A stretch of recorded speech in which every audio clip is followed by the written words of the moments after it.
Celebox. Ang dalagang si Catherine ay nasa 26 years old at nakatira sa Manila. Ay sakit ng ulo sa kanyang lolo.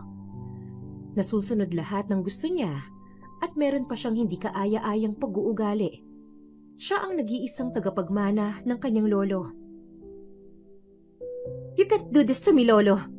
Bakit ba hindi niyo na lang ako hayaang maging masaya?" Sigaw ni Catherine.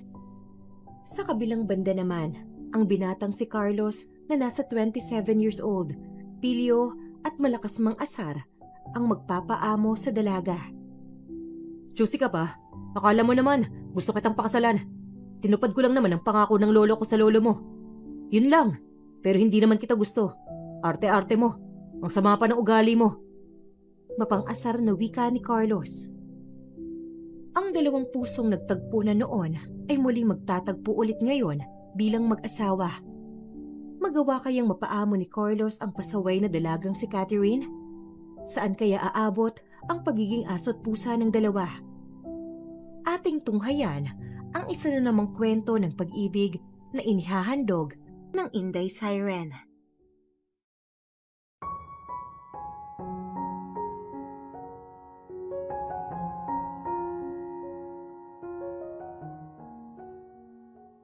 Ang dalagang si Catherine ay nasa 26 years old at nakatira sa Manila. Ay sakit ng ulo sa kanyang lolo. Nasusunod lahat ng gusto niya at meron pa siyang hindi kaaya-ayang pag-uugali. Siya ang nag-iisang tagapagmana ng kanyang lolo. "You can't do this to me, Lolo. Bakit ba hindi niyo na lang ako hayaang maging masaya?" Sigaw ni Catherine. Sa kabilang banda naman, ang binatang si Carlos na nasa 27 years old, pilyo at malakas mang asar, ang magpapaamo sa dalaga. "Juicy ka pa? Akala mo naman, gusto kitang pakasalan. Tinupad ko lang naman ang pangako ng lolo ko sa lolo mo. Yun lang, pero hindi naman kita gusto. Arte-arte mo. Ang sama pa ng ugali mo." Mapang-asar na wika ni Carlos. Ang dalawang pusong nagtagpo na noon ay muli magtatagpo ulit ngayon bilang mag-asawa. Magawa kayang mapaamo ni Carlos ang pasaway na dalagang si Catherine? Saan kaya aabot ang pagiging aso't pusa ng dalawa? Ating tunghayan ang isa na namang kwento ng pag-ibig na inihahandog ng Inday series.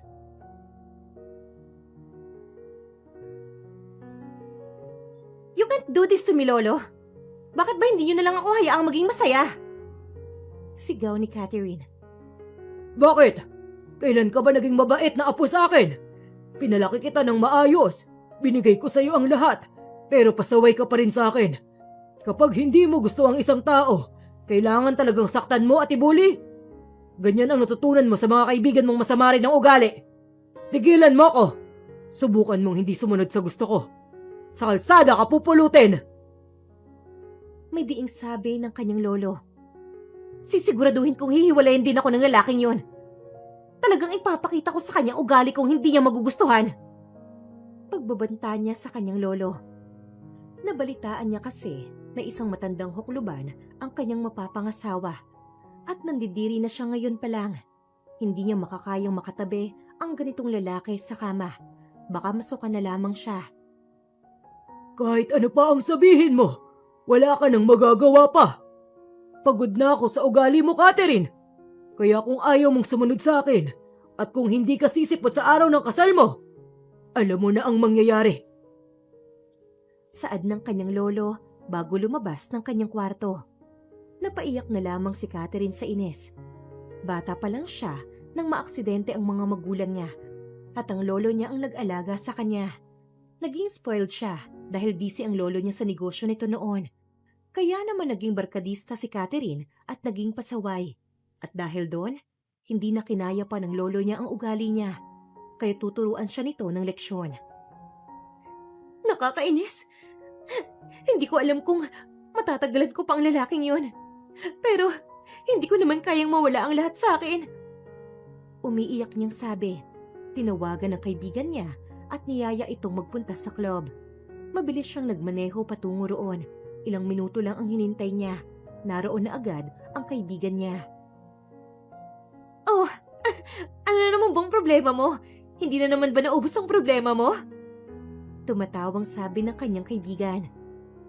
Nakakainis si Lolo. Wala siyang awa sa akin. Halika na muna sa loob. Doon ka magkwento. Humanap muna tayo ng table. Aniya, bago hinila si Catherine papasok sa loob ng club. Pagpasok nila sa loob, agad na tumawag ng waiter si Catherine para dalhan sila ng alak sa kanilang table. Nakasimangot ang mukha niyang gimik kay Sulin. Kainis! Ipapakasal ako ni Lolo sa isang matandang kukuluban. Bad trip na yan. Akala niya yata, hindi impyerno para sa akin yun. Ngayon pa lang, kinikilabutan na ako sa pandidiri. Hayop na yan, hindi ko pinangarap na makapag-asawa ng matandang pangit.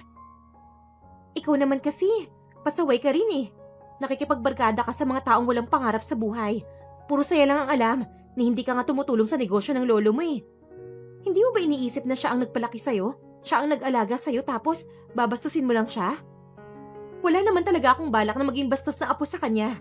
Madalas kasi na hindi ko nagugustuhan ang mga gusto niyang ipagawa sa akin eh. At saka, hello, hindi ko naman linya ang pagbabantay at pag-aasikaso ng negosyo niya. Pinalo siya sa balikat ni Sulin. Pasaway ka talaga kahit kailan. Ano ba naman yung sinasabi mo? Saan ba kumukuha ng malaking pera ang lolo mo? Sa negosyo niya, di ba? Anong gusto mo? Maging empleyado ka? Ng ilang oras na nagtatrabaho tapos maliit lang ang sweldo? Hindi ka na pabata, Catherine. Maging matured ka naman. Huwag mong hintayin magsisi ka sa huli. Bumuga ng hangin si Catherine at saka nagsali ng baso sa kanyang alak. Basta ang gusto niya, mag-enjoy sa pagiging dalaga at hindi maikasal sa kahit na sinong pangit na matanda. Samantala, pinuntahan ni Lolo Albert ang mapapangasawa ng kanyang apo na si Carlos. Inalalayan siya ng binata na maupo. Ang liit talaga ng mundo. Hindi ko akalain na naging magkaklase pala kayo ng apo ko noon.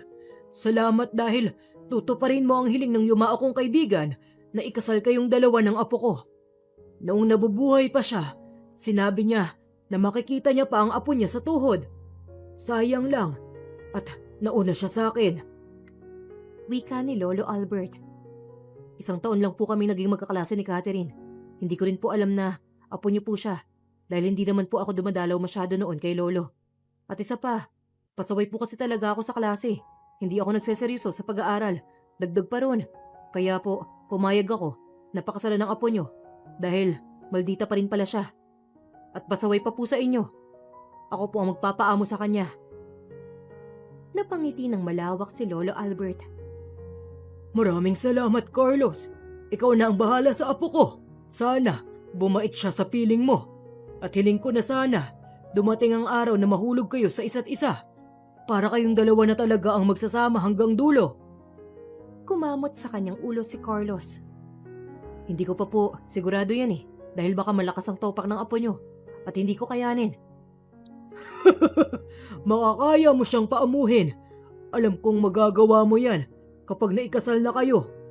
Lalong makikilala ang pamilya natin sa mundo ng business. Lalo tayong aangat. Nararamdaman ko na mas malakas pa ang negosyo natin sa susunod na taon. Claim it. Claim na natin yan, Lolo. Para malaki-laki ang mabibigay kong tulong sa mga kapuspalad. Bilib din ako sa'yo. Mukha kang maloko at pasaway. Pero malambot ang puso mo sa mga taong mahihirap. Sana matutunan din ni Catherine na maging mabuti sa kanyang kapwa. At sana ma-adapt niya ang ginagawa mong yan. Sana matuto siyang tumulong sa kanyang kapwa. Wika ni Lolo Albert sabay hingang malalim. Dumating na ang araw ng kasal nila Catherine at Carlos. Habang nasa loob ng sasakyan, labis na kaba ang nararamdaman ni Catherine. Sa isip niya, baka mahimatay na lamang siya kapag nakita niya kung gaano kapangit ang mapapangasawa niya. Kung alam ko lang, na ganito ang magiging parusa ko, nagpakabait na lang sana ako. Inis niyang sabi sa sarili. Bumaba na siya ng bridal car. Humugot siya ng malalim na paghinga bago lumakad patungo sa simbahan. Sumenya sa kanya ang wedding coordinator. Nang bumukas ang malaking pinto ng simbahan, dahan-dahan siyang lumakad. Kumunot ang noon niya nang mapansing hindi isang matandang hukluban ang mapapangasawa niya, kundi isang gwapo at makisig na binata ang naghihintay sa kanya sa altar. Ang bagal mo naman masyadong maglakad. Akala mo yata, nasa ilalim ng buwan. Wika ni Carlos nang makarating siya sa unahan. Tumaas ng kilay si Catherine. Bobo ka ba? Kasal natin to, kaya talagang mabagal lang ang paglalakad ng bride. Alam kong mabagal, pero yung sayo kasi, dinaig pa ang pagong sa sobrang bagal. Pinandilatan niya ng mata ang kanyang mapapangasawa. Nagsimula na ang seremonya ng kasal. Tamad na tamad siyang nakikinig sa sinasabi ng pare. Ngunit kahit papano, nawala ang inis niya dahil hindi pangit na matanda ang papakasalan niya. You may now kiss the bride. Saad ng pare matapos ang mahabang seremonya. Nilakihan niya ng mata si Carlos. Huwag mo kong halikan sa labi Bulong niya. Tumawa si Carlos. Dami mong arte. Inalis ni Carlos ang harang sa kanyang muka at nagulat na lamang siya nang hapitin siya nito at saka siniil ng halik. Nagpalakpakan ang mga tao doon habang siya ay hindi nakagalaw. Pisti ka, sabing huwag mo kong halikan sa labi Ani Catherine sabay tulak sa kanyang asawa. Arte mo, akala mo naman napakaganda mo. Natapos na lang ang kanilang kasal. Inis na inis si Catherine dahil palagi siyang binabara ni Carlos. Hindi siya makaribat, masyadong mapang-asar si Carlos at ang lakas mambara. Ano? Magtatabi agad tayo matulog? Gulat na tanong ni Catherine nang makita ang mga gamit ni Carlos sa kanyang kwarto. Ano pa bang inaasahan mo? Mag-asawa na tayo. Baka akala mo, girlfriend lang kita. Huwag kang pa-virgin dyan. Anong sabi mo? Para sabihin ko sa'yo, virgin pa talaga ako, no? Di mabuti kung ganun. Kahit pala, mabarkada ka, hindi ka naman madaling makuha. Ang dami kasing babae ngayon na basta-basta na lang bumubuka ka sa kung sino-sinong lalaki. Pwes, ibahin mo ko. Hindi ako ganung babae. Mabarkada lang ako, pero hindi ako makate. Baka suntukin ko lang sila sa mukha Humalakhak si Carlos sabay pitik sa noo ni Catherine. Di ka pa rin talaga nagbabago. Talagang mataray ka pa rin at may pagka-boyish. Ha? Anong sinasabi mo dyan? Hindi mo ba ako naaalala? Ako yung kaklase mo ng first year college na palagi kang inaasar at palagi kang pinagtitripan. Ang sungit mo kasi masyado at masyado mataas ang tingin mo sa sarili mo. Kaya talagang trip na trip kitang bulihin. Nanlaki ang mga mata ni Catherine hanggang sa maalala niya ang lalaking kinaiinisan niya dahil ito ang sumusupla sa kanya at lagi siyang napapahiya. Hayop ka? Ikaw pala ang lalaking yon? Kung alam ko lang na ikaw yon, hindi sana ako nagpakasal sa'yo. Juicy ka pa. Akala mo naman gusto kitang pakasalan. Tinupad ko lang ang pangako ng lolo ko sa lolo mo. Yun lang. Pero hindi naman kita gusto. Arte-arte mo. Ang sama pa ng ugali mo. Ang kapal naman ng mukha mong sabihin yan sa akin Bakit? Mabait ka ba? Mas masama pa nga ang ugali mo sa akin Gigil na sabi ni Catherine. Ako pa talagang sinasabihan mo ng ganyan. Ikaw ang tunay na bully noon. Binubuli lang kita para naman makagante yung mga taong binubuli mo. Gandang-ganda ka pa sa sarili mo noon. Nakakatawa na nga lang talaga Bahala ka dyan sa buhay mo. Matutulog na ako. Good night. Itiko mo yung bibig mo kung ayaw mong ako magpatikom dyan. Sambit ni Carlos bago humiga sa kama. Nagngit-ngit sa galit si Catherine pero wala siyang magagawa. Kailangan na hindi siya isumbong ni Carlos sa kanyang lolo dahil mababawasan na naman ang mamanahin niya. Kinabukasan, tinanghali siya ng gising. Wala na sa kanyang tabi si Carlos. Marahan niyang minulat ang kanyang mga mata at saka bumangon. Pagkalabas niya ng kwarto, nagtungo siya sa kusina at naabutan niyang may niluluto ang kanyang asawa. Napalunok siya ng laway nang manuot ang amoy ng nilulutong ulam ni Carlos. Kain na. Luto na to. Nakangiting sabi ni Carlos. Inirapan niya ang kanyang asawa. Hindi na. Baka masuka lang ako sa luto mong pangit ang lasa. Di wag kang kumain. Niyayaya lang naman kita pero hindi kita pinipilit. Talagang masasamang salita ang lumalabas sa bibig mo, no? Kung ano ang kinaganda mo, kinasama naman ang ugali mo. Bahala ka sa buhay mo. Nagsimula ng kumain si Carlos. Napalunok naman siya ng laway. Nakita niya kung paano kagatin ni Carlos ang karne ng baka at naghiwalay kaagad ito sa buto dahil sa sobrang lambot. Bulalo pala ang niluto ni Carlos at isa yun sa paborito niya. Kumuha na lang siya ng tubig at saka uminom bago bumalik sa kanilang kwarto. Hinawakan niya ang tiyan niya dahil kumakalam na yon. Kainis naman ng lalaking yon. Walang takot sa akin, ang yabang pa. Maya-maya, pumasok sa kanilang kwarto si Carlos, kumuha ng damit at dumiretso sa banyo para maligo. Kinagat ni Catherine ang pang-ibaba niyang labi, sabay himas sa tiyan. Kalahating oras ang lumipas, lumabas na sa banyo si Carlos. Nakatapis lang ito ng tuwalya. Napalunok siya habang nakatingin sa six-pack abs ng asawa. Ngunit inalis din niya ang tingin doon. Paalis na muna ako dahil may asikasuhin ako sa kumpanya. Bilang respeto sa'yo, magpapaalam ako palagi kapag aalis. Nagbihis na si Carlos at pagkaalis ng kanyang asawa, dali-dali siyang nagtungo sa kusina. Agad niyang tinikman ang luto ng kanyang asawa at nalaki ang mata nang malamang masarap pala magluto si Carlos. Nagsandok agad siya ng kanin at saka kumain. Salamat siya. Masarap siyang magluto dahil kung hindi, lalo akong maiirita sa kanya. Sabi niya sa sarili bago magiliw na kumain. Sumunod na araw, bumalik na sa kanyang bahay si Lolo Albert. Si Carlos kasi ang lumipat sa kanila kahit na may sarili naman siyang bahay. Nakiusap kasi si Lolo Albert na doon na lang sila tumira sa kanyang bahay dahil malaki naman to. Dagdag pa ron, malulungkot din kasi siya kapag hindi niya makakasama ang apo niyang si Catherine. Kamusta naman kayong mag-asawa? Nagpapasaway ka ba agad sa asawa mo? Ayusin mo ang ugali mo, Catherine, kung gusto mong mapunta ang lahat sa'yo. Alam ko naman na hinihintay mo lang akong mamatay para wala ng kontrabida sa buhay mo. Tama? Ako pa talaga ang kontrabida, Lolo. Siya nga tong napakalakas mang asar eh. Umiinit ang ulo ko sa kanya. At kaya naman pala ganun siya ay dahil siya ang nambubuli sa akin noon. Bakit siya pang napangasawa ko, Lolo?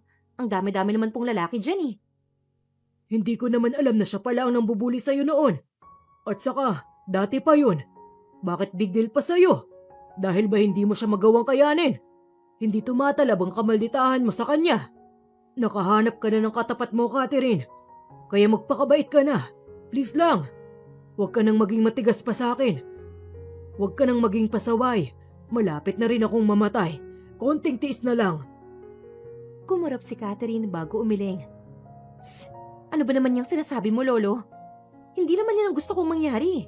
Wala naman ako sinasabi na gusto kitang mamatay ka agad para makuha ko ang lahat. Mahal ko po kayo.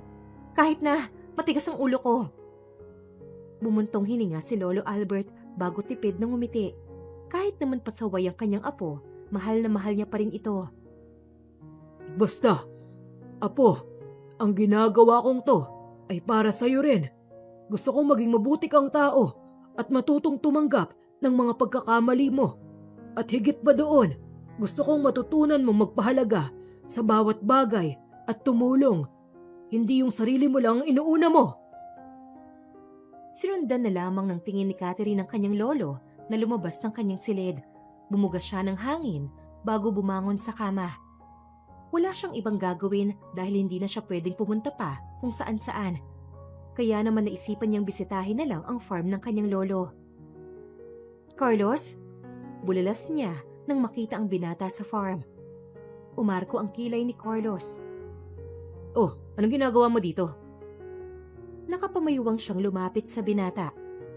Ikaw ang dapat at tinatanong ko ng ganyan. Anong ginagawa mo dito sa farm ni lolo ko? Hindi pa ba obvious? Binabantayan ko to. Chine-check ko kung ano ang mga kailangan nila dito. Kung maayos bang lahat at ang kulungan ng mga hayop dito. At kung marami pa ba silang pagkain. Ikaw, anong ginagawa mo dito? Wala akong magawa sa bahay, kaya pumunta ako dito. Akala ko pa naman, busy ka sa kumpanya mo.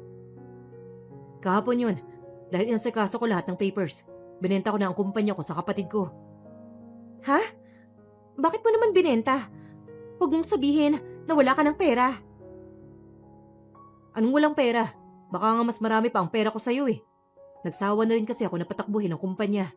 Gusto ko na lang na mag-business. At least, kapag natapos kong asikasuhin ang lahat ng business ko, pwede na ako magpahinga sa bahay nang walang paperwork at kung ano-ano pang papermahan. Napakababaw naman pala ng dahilan mo. Sigurado akong wala ka ng pera. Ano naman ang mababaw doon? Sa kapatid ko naman yun binenta eh, dahil matagal niya nang gustong bilhin ng kumpanya. Hindi mo naman kasi alam kung bakit sa akin pinamana ng daddy ko yun kaysa sa kapatid ko. At para maging kanya yun, kailangan niya pang bilhin sa akin. Dagdag pa ron, Tutulong din ako sa pag-aasikaso ng mga negosyo ng lolo mo. Ikaw kasi, wala kang pakialam. Gusto mo lang, manahin ang mga to, pero hindi mo naman inaasikaso. Natahimik siya sa sinabing yon ng kanyang asawa. Totoo naman kasing wala siyang pakialam sa negosyo ng kanyang lolo. Pero ngayon, gusto niyang sumubok na bigyan ito ng pansin. Kaya nga ako nandito, di ba? Para tignan kung may mga dapat i-repair dito. At i-check yung mga tanim na gulay dito. At kung mas malaki ba ang kinita nung nakaraang taon kaysa ngayon.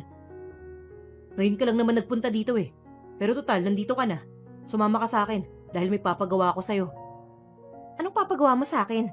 Ano ako, alipin mo? Nakakunot noong sinasabi niya bago binabawi ang pulsuhan sa kanyang asawa. Tumigil sa paglalakad si Carlos at saka tumingin sa kanya. Tinging nakakatakot. Gusto mo bang isumbong kita sa lolo mo? Pupunta-punta ka dito sa farm, tapos wala ka namang gagawin. Ano? Supervisor lang ang dating mo dito? Kumilos ka naman.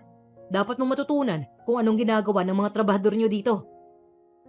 Kinagat ni Catherine ang pang-ibaba niyang labi sabay irap. Iniiwasan niyang maisumbong sa kanyang lolo. Dahil kapag nangyari yun, bawat sumbong ni Carlos, mababawasan ang kanyang mamanahin. At mapupunta pa yun kay Carlos. Ayaw niyang mangyari yun at naiinis siya. O ayan, linisin mo yung kulungan ng baboy.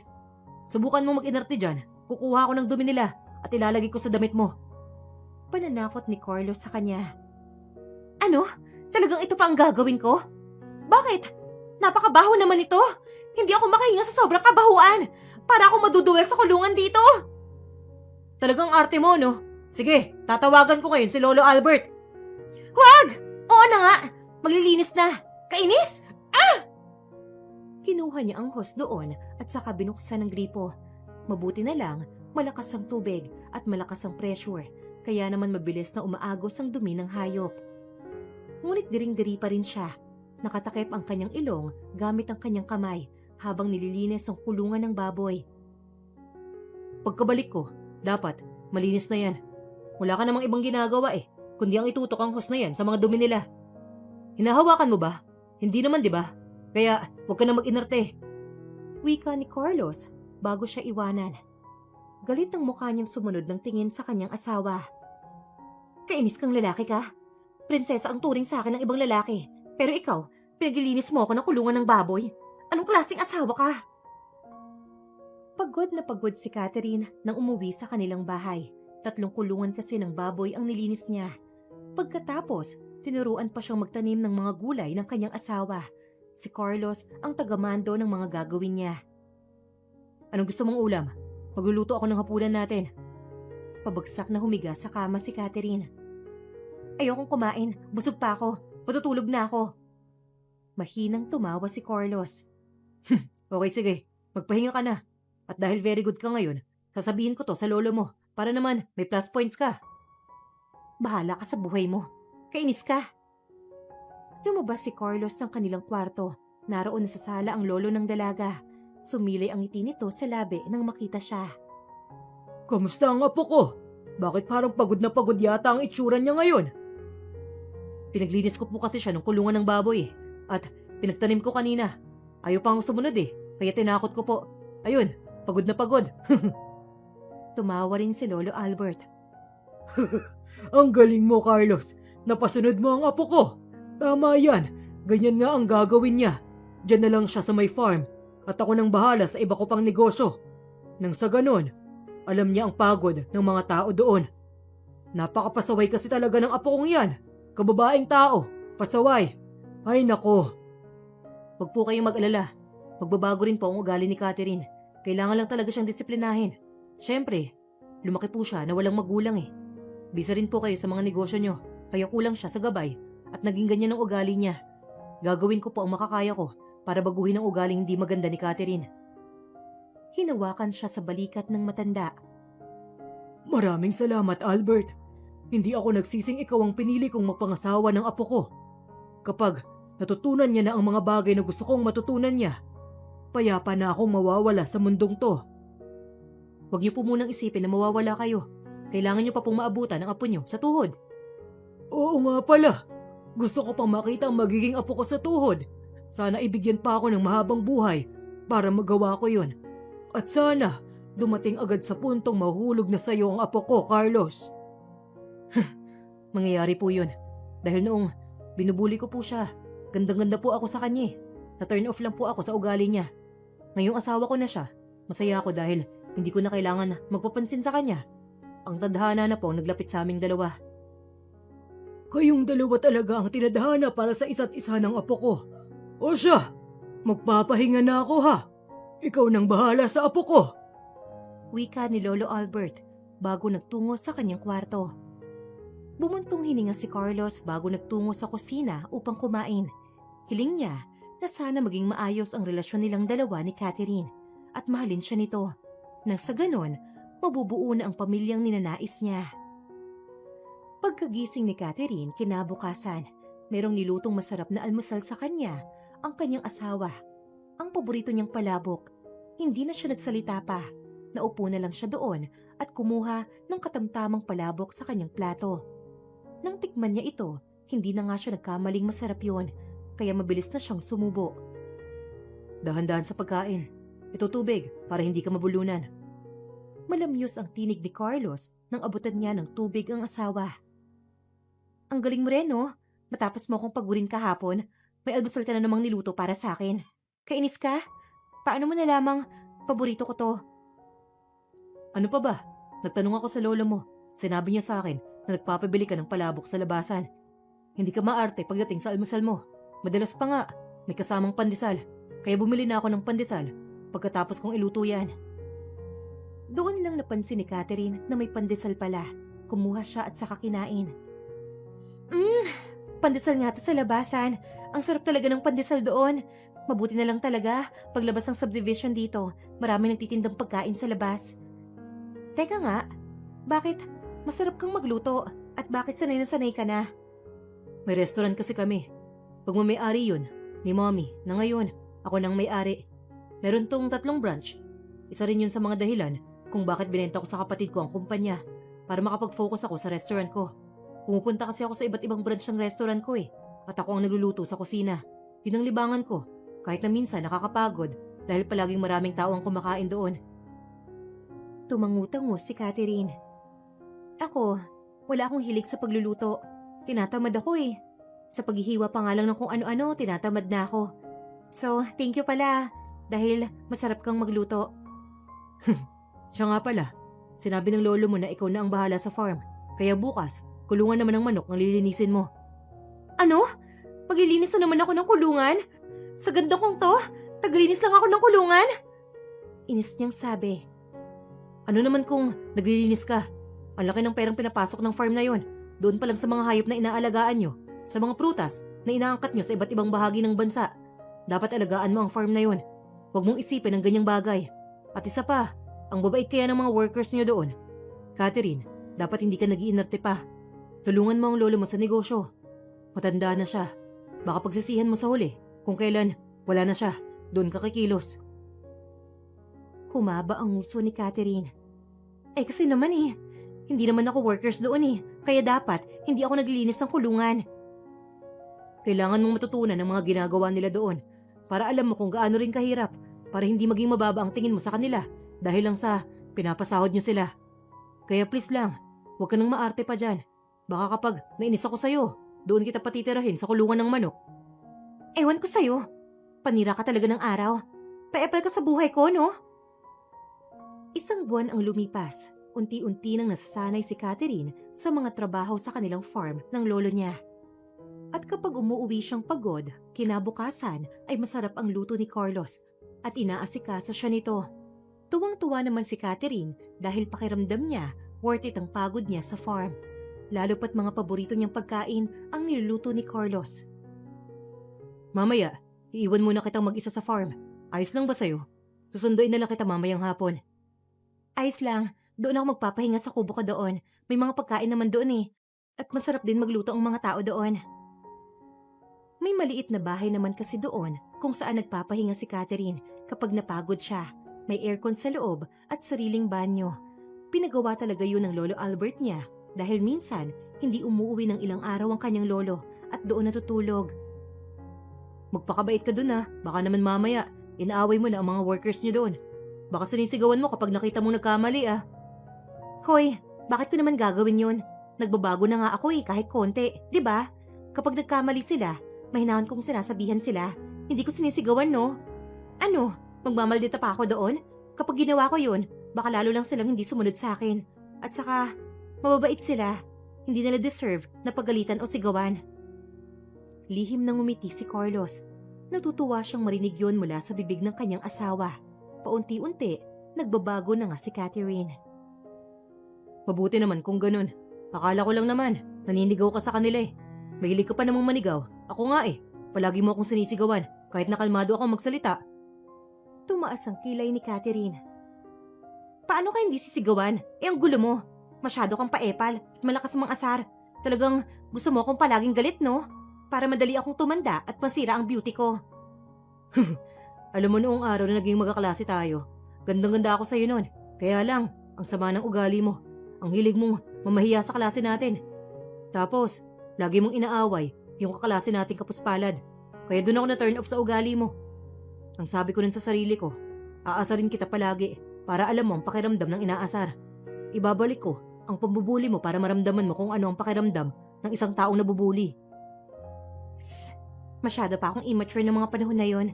At saka, mga bad influencer rin kasi ang mga kaibigan ko eh.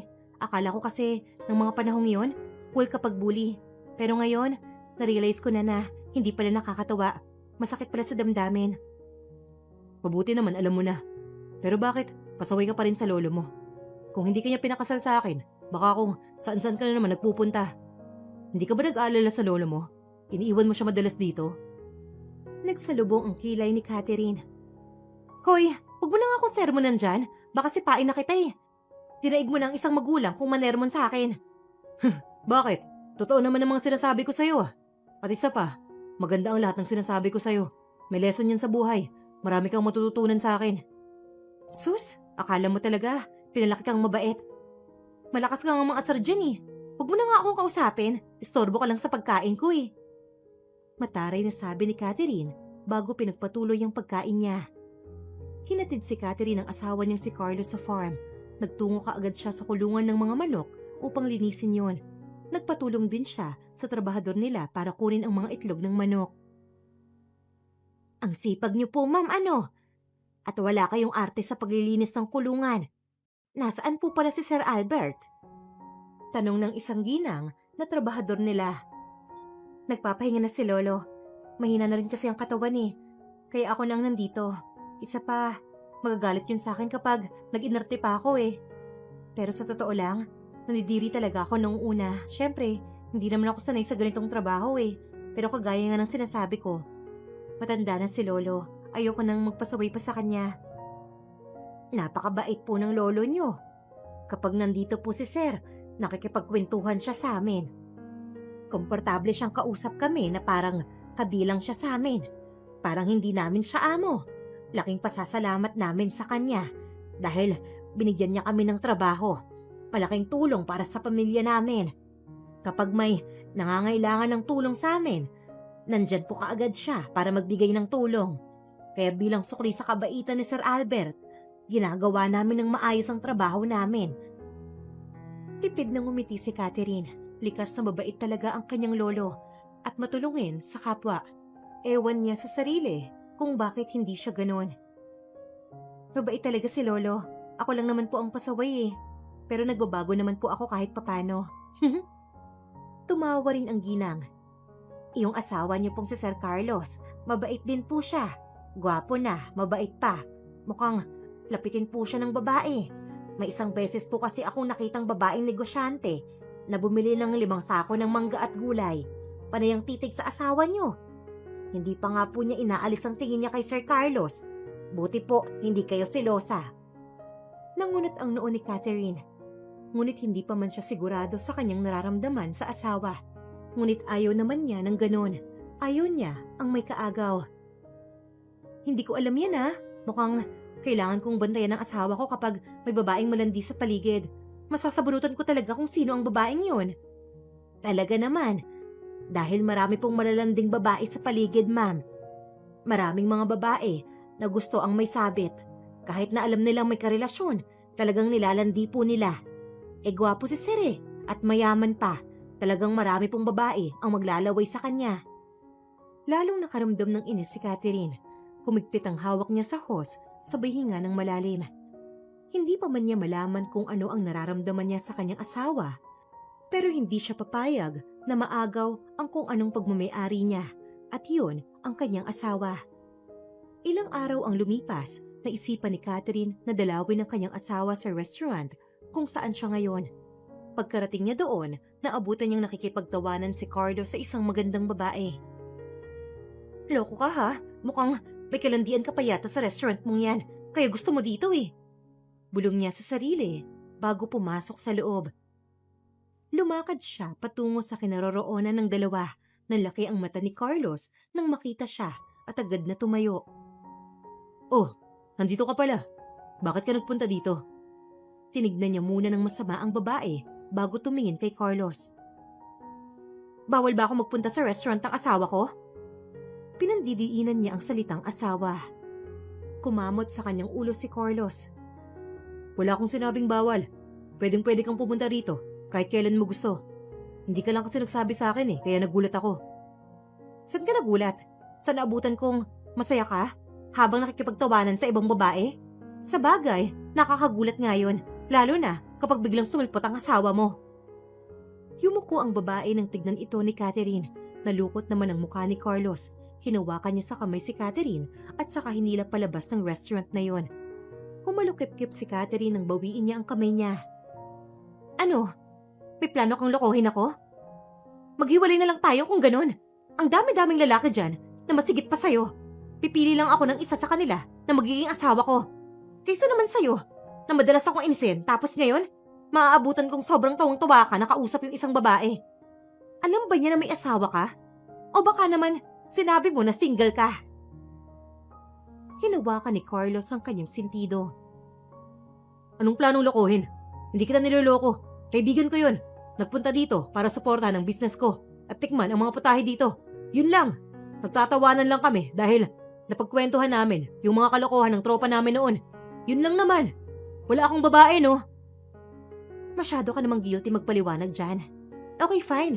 Sa susunod, may get-together din kami ng mga kaibigan ko.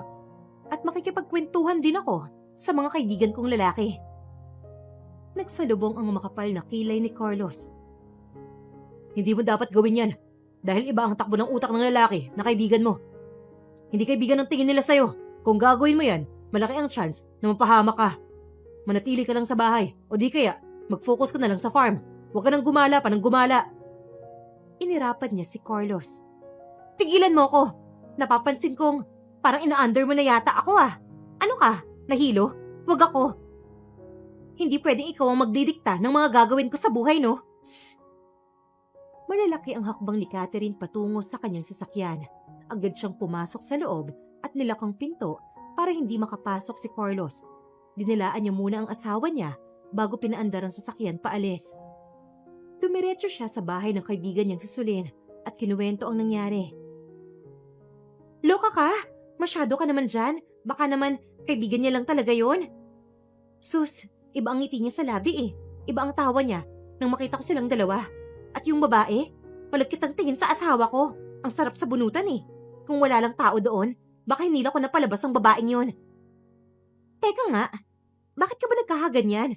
Akala ko ba, hate na hate mo ang asawa mo dahil siya ang nambubuli sa'yo noon? Bakit parang may iba na akong nakikita sa'yo Parang galawan na yata yan ng asawang mahal na mahal ang asawa niyang lalaki. Tanga, hindi ko siya mahal no? Ayoko lang na lokohin niya ako. Siyempre, asawa ko pa rin siya. Kahit hindi namin mahal ang isa't isa. Ayokong may lokong involved. At saka, nakakababa yun ng pagkatao ko. Hello, sa ganda kong to, lolokohin ako. Ang kapal naman ng pagbumuka niya. We, di nga. Talaga ba? Baka ayaw mo lang na aminin sa sarili mo na may nararamdaman ka na sa kanya. Ang sabi mo sa akin, masarap siyang magluto at inaasikaso ka niya kahit malakas siyang mangasar. Baka yun ang dahilan kung bakit nagkakaganyan ka na. Ayaw mo nang mawala sa'yo ang asawa mo, no? Umirap sa hangin si Catherine bago binuksan ng beer. Ininom niya yon bago bumuga ng hangin. Inisip niya ang mga ginagawa sa kanya ni Carlos. Maasikaso nga talaga to. Ni isang beses simula nang maging mag-asawa sila, hindi niya pa inasikaso si Carlos. Ano, nakapag-isip ka na ba?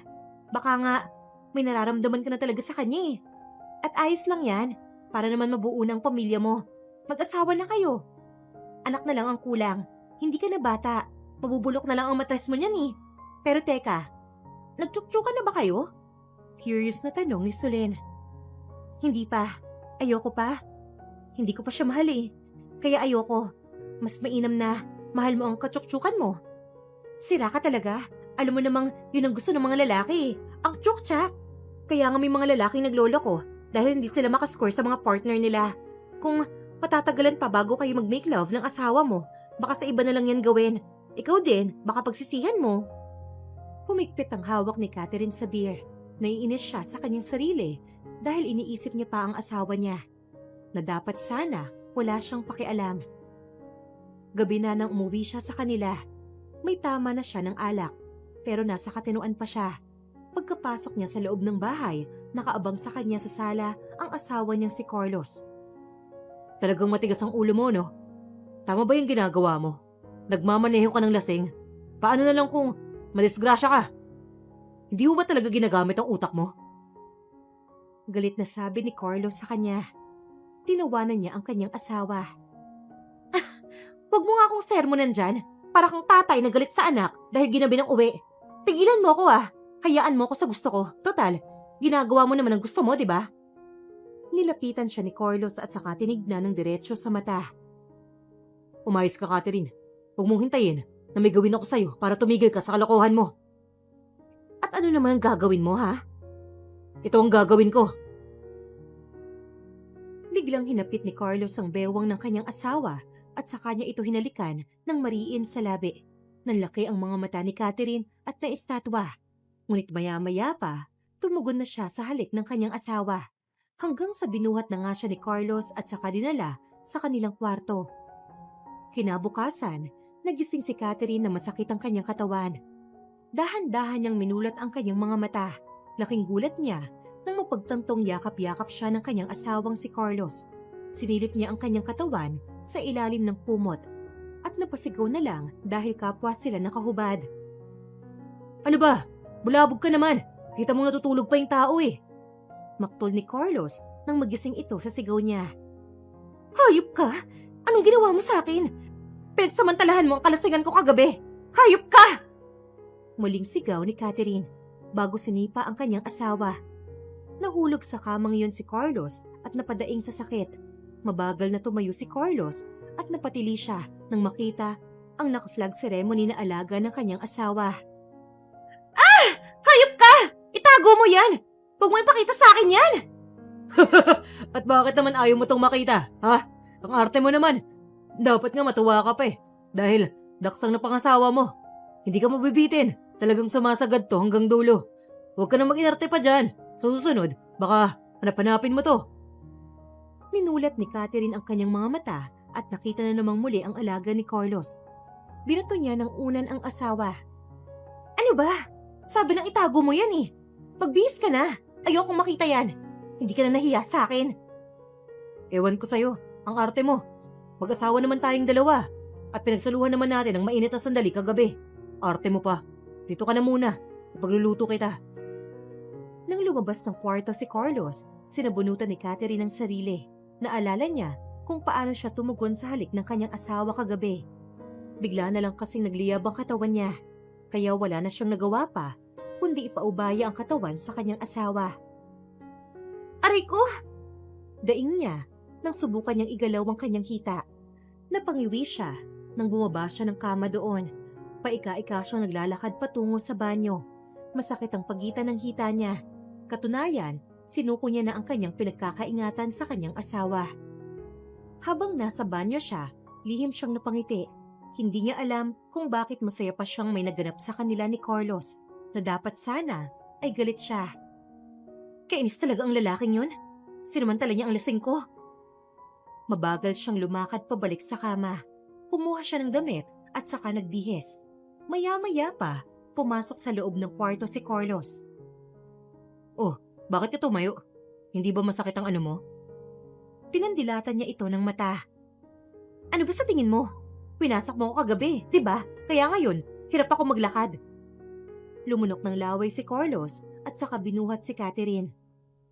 Diyan ka na muna maupo. Papalitan ko lang yung bedsheet. Wika ni Carlos nang paupuin niya sa sofa yung asawa niya. Nakatitig lamang si Catherine sa kanyang asawa. Mabilis kumilos si Carlos at napalitan kaagad ang bedsheet na merong pulang mantsa. Halika na, dito ka na sa kama. Huwag ka nang bababa pa. Ako na magdadala ng pagkain mo dito. Malamyos na sabi ni Carlos bago binuhat si Catherine pabalik sa kama. Hindi napigil ang kilig ni Catherine sa mga oras na yon, ngunit tinatago niya ang kilig na kanyang nararamdaman mula kay Carlos. Ayaw niyang malaman ng kanyang asawa na kinikilig siya. Kumain ka na. Susubuan na lang kita. Teka, mainit pa. Palamigin ko lang sandali. Bakit ang bait mo? Ganyan ba talaga ang lalaki kapag nakascore? Napalunok ng laway si Carlos sabay tawa ng mahina. Manahimik ka na nga lang dyan. Manahimik ka na lang dyan. Mabait naman talaga ako eh. Ikaw lang ang hindi. Talaga lang ha? Kung mabait ka, hindi mo sana sinamantala ang pagiging lasing ko kagabi. Epal ka talaga kahit kailan eh. I'm sorry, pero kasi wala na eh. Nagliyab na ang katawan ko sa init. At ganun ka rin naman. Nadala na ako. At isa pa, sa totoo lang, gusto ko na rin talagang bumuo ng pamilya. Gusto ko na magkaanak. Pero kung ayaw mo, ayos lang. Hindi kita pipilitin. At hindi rin kita yayayaing makipagtalik kung ayaw mo. Bumuntong hininga si Catherine at saka nag-iwas ng tingin. Gusto na rin niyang magkaroon ng anak pero natatakot siya. Natatakot siyang magbuntis at manganak. Kumain ka na. Pasensya ka na sa nagawa ko sa'yo ah. Pero gagaling din naman yan. Sa una lang yan masakit. Hindi na lang umimik pa si Catherine. Tahimik na lang siyang kumakain habang nakatingin sa kanyang asawang si Carlos. Pakiramdam niya, unti-unting nawala ang sakit ng katawan niya dahil sa masarap ng luto ng kanyang asawa. Lumipas pa ang ilang buwan, hindi na nga napigilan pang mahulog ni Catherine sa kanyang asawa. Mas lalong naging mabait sa kanya si Carlos at palagi siyang inaasikaso nito. Panay ang update sa kanya ni Carlos kung saan ito pumupunta. Hindi man niya pinapakita kay Carlos na may pakialam siya, pero ang totoo, sobra siyang kinikilig. Ano? Kumpirmado na bang mahal mo na ang asawa mo? Nakangising tanong ni Sulin sa kanya. Oo, mahal ko na nga siya. Nakuha niya ako sa pagiging magaling niyang magluto at maasikaso. Pero hindi pa ako sigurado kung mahal niya ako. Loka ka talaga. Siyempre, mahal ka rin niya. Hindi niyo lang magawang maamin sa isa't isa ang nararamdaman niyo, pero mahal niyo na ang isa't isa.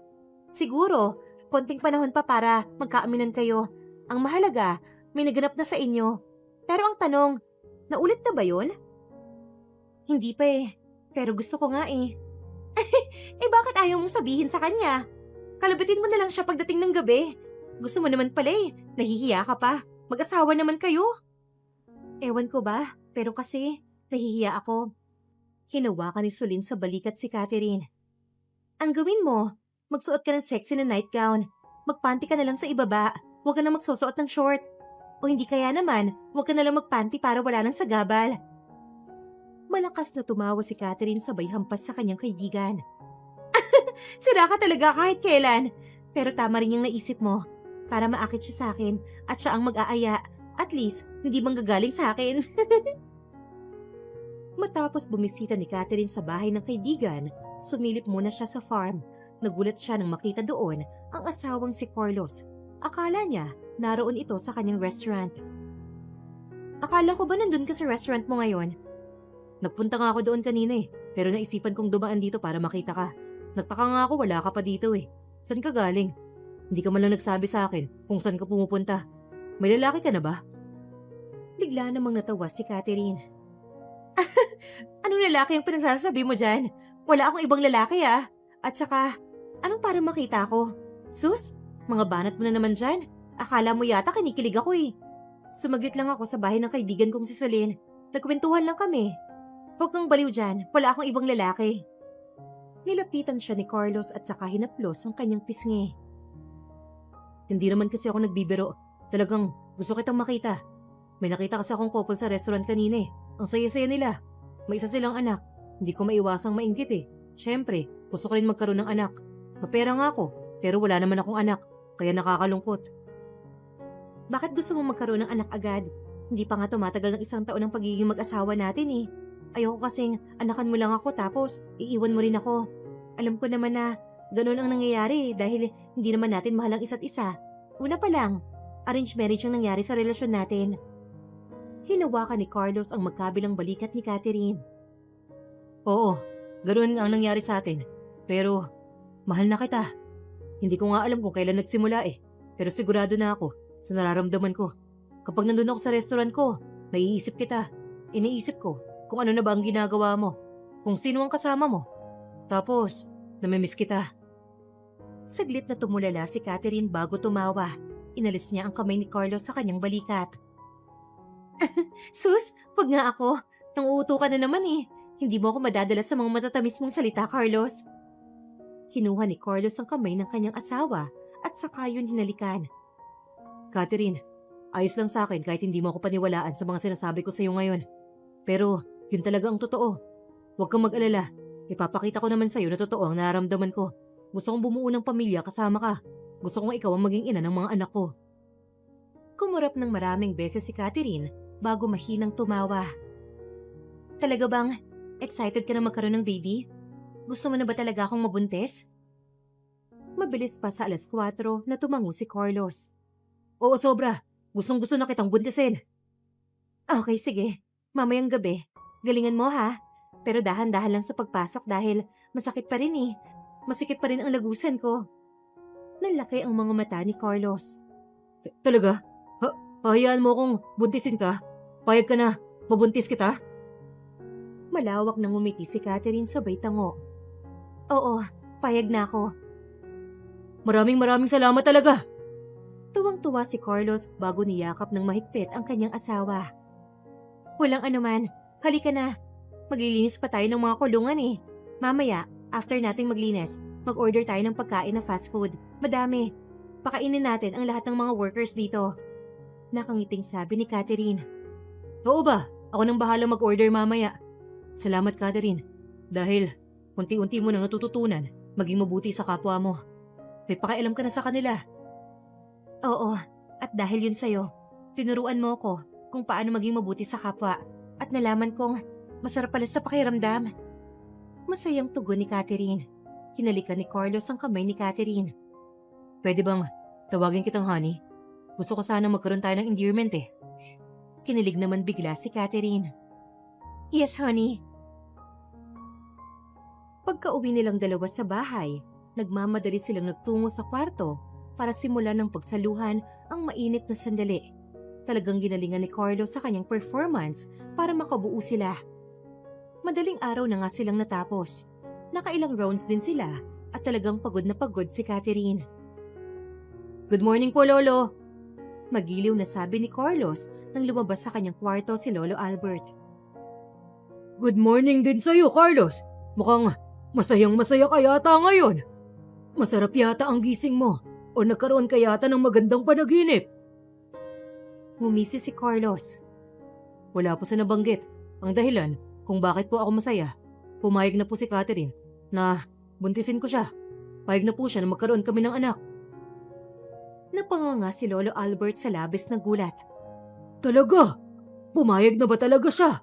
Aba, dapat galingan mo para shoot ka agad. Talagang ginalingan ko po, Lolo. Gustong-gusto ko na po mag-alaga ng baby. Sobrang excited na po talaga ako. Sana makabuo kami kaagad. Siguradong magiging masigla at makulay ang bahay na to kapag nagkaanak na kaming dalawa. Masayang sabi ni Carlos. Hindi na wala ang ngiti sa labi ni Lolo Albert. Pero kamusta naman kayong dalawa? Parehas niyo na bang mahal ang isa't isa? Tumikhim si Carlos. Umamin na po ako sa kanya na mahal ko po siya, pero hindi pa siya umaamin sa akin eh. Sa tingin ko po, nagdadalawang isip pa rin siya o baka po naguguluhan pa siya sa nararamdaman niya. Pero wala pong problema yun sa akin dahil nararamdaman ko po na mahal na rin niya ako. Kasi kung hindi po niya ako mahal, hindi naman po siya papayag na buntisin ko siya. Hindi naman po siya papayag na magkaroon kami ng anak. Tama ka dyan.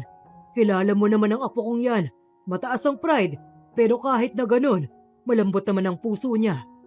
Sobrang saya ko ngayon dahil unti-unti nang umuusad ang relasyon niyong dalawa. at hindi na rin ako makapaghintay na makabuo kayo. Sana kambal ka agad para dalawa agad ang baby dito sa bahay. Sabi ni Lolo Albert sabay tawa. Tanghali na nagising si Catherine.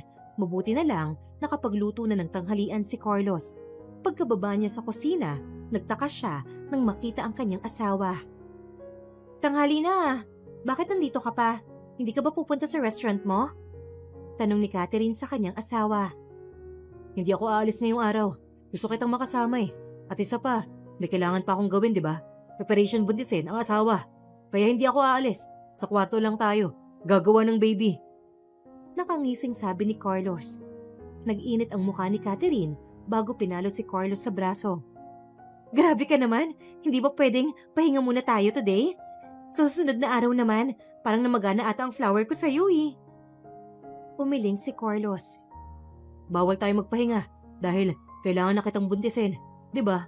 At alam mong sobrang magiging masaya ang lolo mo kapag nalaman niyang nakabuo na tayo. Ngayon pa lang, hindi ko na may paliwanag ang saya na naramdaman ko. Nandito lang ako para sa'yo, palagi. Mahal na mahal kita. Mahal na mahal ko kayo ng magiging baby natin.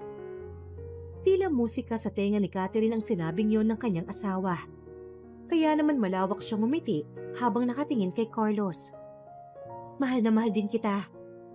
Simpleng saad niya. Nanlaki ang mga mata ni Carlos dahil sa labis na pagkabigla. Anong sinabi mo, honey? Pwede bang pakiulit? Kumagikhik si Catherine. Ang sabi ko, mahal na mahal din kita. Salamat dahil tinuruan mo akong maging mabuti. Tama naman sila eh. Masama nga naman talaga ang ugali ko. Wala akong pakialam sa kapwa ko. Gusto ko, ako palagi ang bida.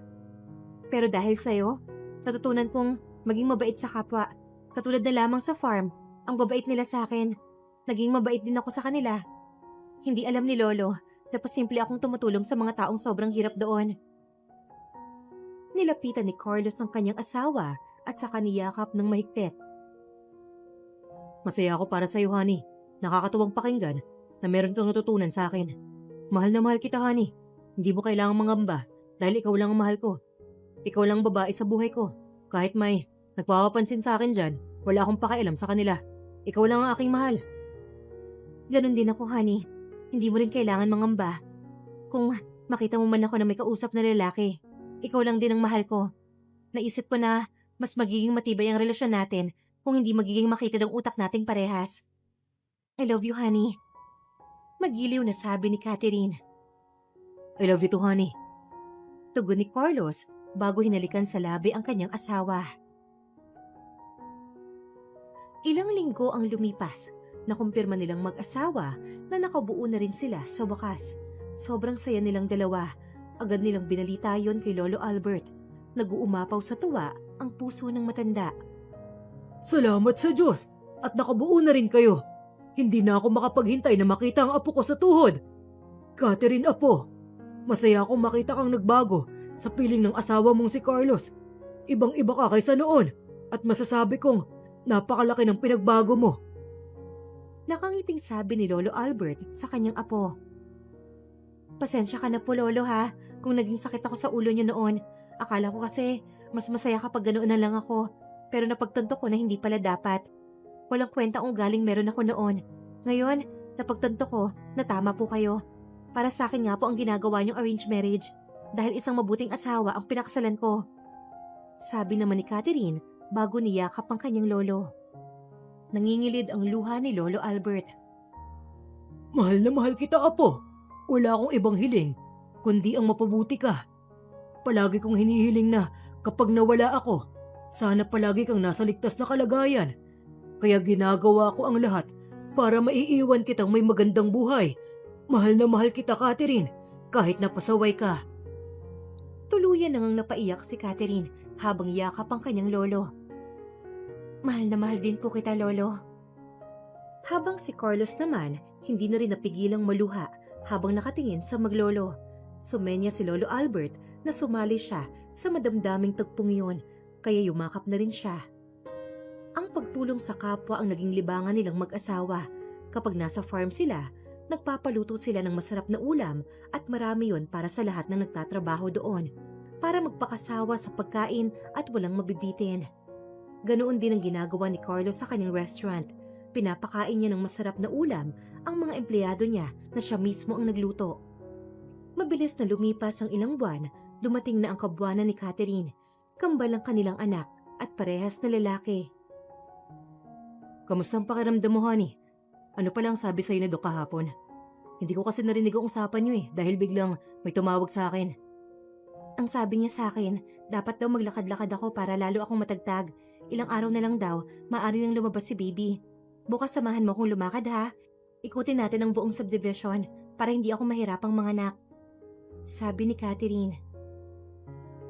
Okay sige, maga akong magigising bukas. Teka, umuwi na tayo maya-maya para makapagpahinga ka at matulog ng maaga para magising ka ng maaga bukas. Sabi ni Carlos sabay ngiti. Kinabukasan, nagising nga silang maaga. Sinamahan ni Carlos na maglakad-lakad sa buong subdivision na yon ang kanyang asawa. May dala siyang tubig at pamunas ng pawis ni Catherine. Nakadalawang ikot na sila doon nang maupo sa tabi si Catherine. Uminom ka na muna ng tubig, honey. Ano, kaya mo pa ba? Huwag masyadong pagurin ng sarili mo Huwag mong biglain. Magpahinga ka na sa bahay. Malambing na sabi ni Carlos habang pinupunasan ng pawis sa noo ng asawa. Mabilis na umiling si Catherine. Ayoko, tama lang to. Hindi pwedeng tumagal sa tiyan ko si baby dahil sa sarya na aabutin ko nito. Tama lang na mapagod ako sa paglalakad. Halika na, 2 ikot pa. Baka ikaw ang napapagod dyan kaya gusto mo nang umuwi. Hindi ako napapagod no. Kayang-kaya kitang samahan kahit ikutin pa natin ang subdivision na to ng 10 beses. Nagpatuloy sila sa paglalakad, ngunit maya-maya pa sa pang-4 na ikot nila, biglang sumakit ng sobra ang tiyan ni Catherine. Honey! Manganganak na yata ako! Sigaw ni Catherine habang namimilipit na sa sakit. Ha? Halika na! Dadalhin na kita sa ospital! Tarantang sigaw ni Carlos bago binuhat ang kanyang asawa. Kabadong-kabado si Carlos na nagmamaneho patungo sa ospital. Manganganak na nga ang kanyang asawa dahil pumutok na ang panubigan ni Catherine. Inasikaso kaagad sila ng mga nurse at doktor doon. Naupo sa tabi si Carlos at napadasal na maging safe ang delivery ng kanyang asawa. Wala pang 1 oras, nakaraos na kaagad si Catherine. Nakatulong ng sobra ang paglalakad niya kanina kaya hindi na siya nahirapang manganak. Dok, kamusta po ang asawa ko? Ang baby po namin. Safe ang delivery ng asawa niyo. Malusog na kambal ang anak na pinanganak niya. Pwede niyo na po siyang puntahan sa room niya. Nandoon na rin ang 2 niyong anak. Nakangiting tugon ng doktor.